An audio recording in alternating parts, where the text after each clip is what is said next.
Okay. Yung lugar ninyo, grabing sinalanta at hinagupit ng Bagyong Tino. Yes, Tama? Opo. Okay. Ikwento mo naman sa amin yung karanasan ninyo. Anong naganap sa pamilya, sa bahay ninyo nung bumagsak ang malakas na ulan? Hindi ko expect po na ganun kataas yung tubig namin sa ano. Nasa bubong na po kami ng anak ko 2, tapos yung biyanan ko po. Umakyat kayo sa bubong? Opo. Mm-mm. Nasa bubong. Mabilis? Mabilis po yung tubig. Nung umulan, gaano kabilis bumaha? Ilang oras ang lumipas? Minuto lang po. Oh, isang bagsakan ng Opo. malakas na ulan, bumaha Bumaha agad. agad. Pagbukas po namin ng pinto, hanggang bewang na po yung tubig. Tapos naisipan po namin na umakyat na lang po sa bubong. Ganyan ba lagi sa lugar ninyo? O first time nangyari ito? Di po kasi ako taga doon. Yung biyanan ko po kasi taga doon. Kailan naman lumipat ka sa doon, tsaka nangyari? Mali. Hindi kaya ikaw ang dahilan kung bakit? Hindi, nataon lang yun. Joke lang, pinapatawa lang kita. Pinapatawa lang kita. So, ngayon kalilipat mo lang sa lugar na yon. Nanganak po kasi ako ng July. Tapos kinuha po ako ng biyanan ko, yung nanay ng asawa ko po, na doon na kami sa Cebu. Kasi yung asawa ko po is nasa barko na. Oo. So, Pero hindi ba nila naikwento sa'yo after nung mangyari ito na ganito lagi dito sa barangay na to, Oo, madalas nangyayari, ganito oo. lagi sa lugar na to eh. Or ngayon Ngayon lang lang to. nangyari sa amin to, hindi naman kami nagkakaganito dati. Anong sabi nila? sabi naman po hanggang tuhod lang yung tubig, pero huhupa lang din po. Hindi po nila expect na ganun po yung tubig. Pero sa pagkakataong to, hindi lang hanggang tuhod, rumagasa, hanggang Ang bewang bewang, na eh. umangat, kaya napilitan kayong umakyat sa Sa bubong. bubong, opo. Bakit umakyat na ba? As in, lampas tao na yung baha? Nasa kisame na po yung tubig. Hanggang kisame. Parang wala na silang time para lumikas eh. Naabutan na masyado. Eh kasi ilang minuto lang daw pagbagsak, Mabilis. Nabilis bumaha po. na agad. Yes po. So, ang asawa mo wala nung nangyari yun, nasa barko. Opo, nasa barko po siya. So, sinong kasama mo nun? Ikaw? Ako, yung 2 anak ko at... Ilang taon yung mga anak mo? 3 years old tsaka 3 months po. Ako. 3 years and 3 months. Sino pa? Ayun lang po. Tapos Kayong yung may... tatlo lang? Opo, may 3 pamilya na sumaba sa amin sa taas ng bubong. Sa bubong? Opo. Mga taga doon din sa Opo. bahay ninyo o hindi? Hindi, Kapitbahay kapitbahay lang. lang po. Bakit doon wala ba silang bubong? Yun lang po yung concrete na. Baka mas mataas yung bahay nyo. Baka mas matibay. Oo. Oo. Baka ganun. Tapos, umakyat ka na doon. Opo. Anong...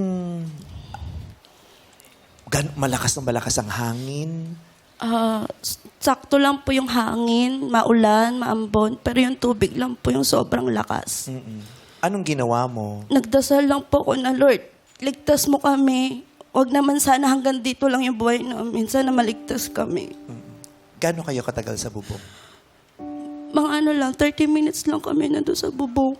Kasi sobrang lakas ng tubig.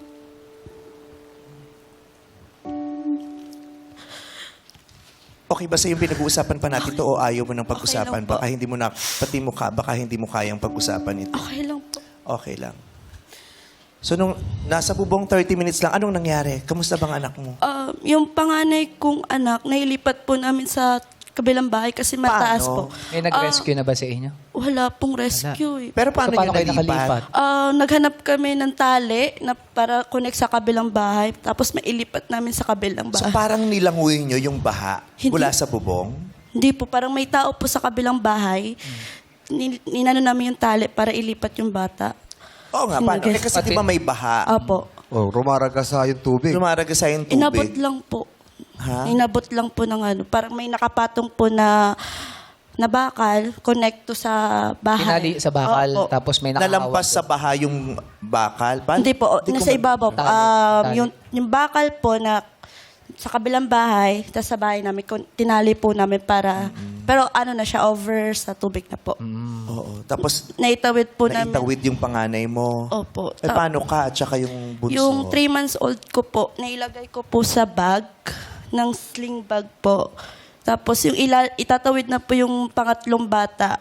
Sino yung pangatlong ba? Yung kapitbahay? Kapitbahay. Natumba na po yung bahay namin. Nabuwal yung bahay noon. Opo. Tinutungtungan niyo yung bubong. Natumba na po yung bahay na tinutungan namin. Tapos, nawalan po ako ng malay kasi may dumagan po sa likod ko. Tapos pagising ko, wala na po yung 3 months ko. Habang nalulunod po ako, hindi po ako marunong lumangoy. Yung 3 years old ko po na sa kabila, hindi ko po alam kung paano ko po siya, hindi ko po nakita kung paano po siya nalunod. Bago siya naitawid sa kabilang bahay, sabi niya, "Ma'am, I'm scared." Sabi ko, Sabi nung 3 3 years old ko, sabi niya, "Mom, I'm scared." Sabi ko, "Don't be scared. Mom is here."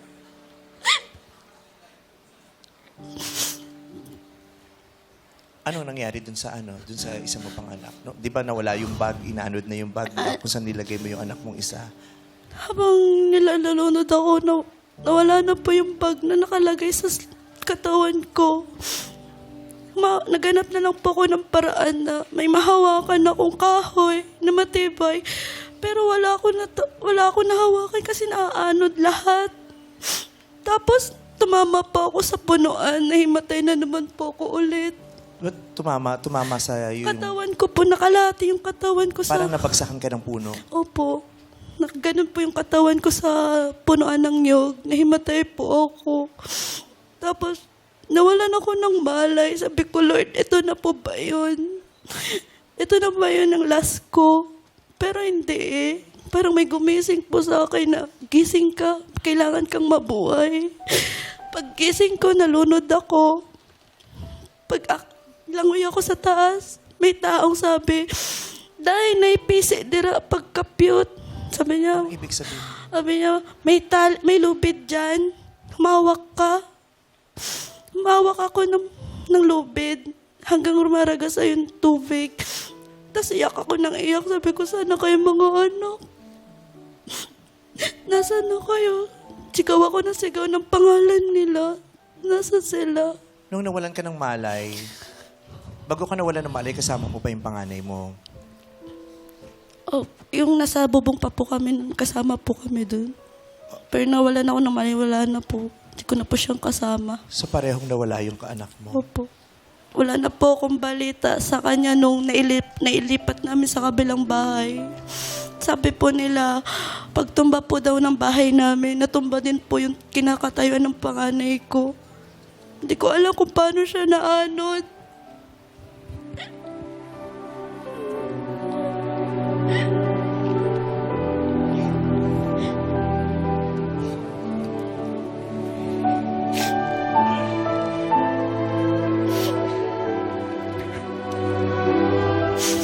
Hindi lang si Luna yung nakaranas niya nitong bagyo, napakarami.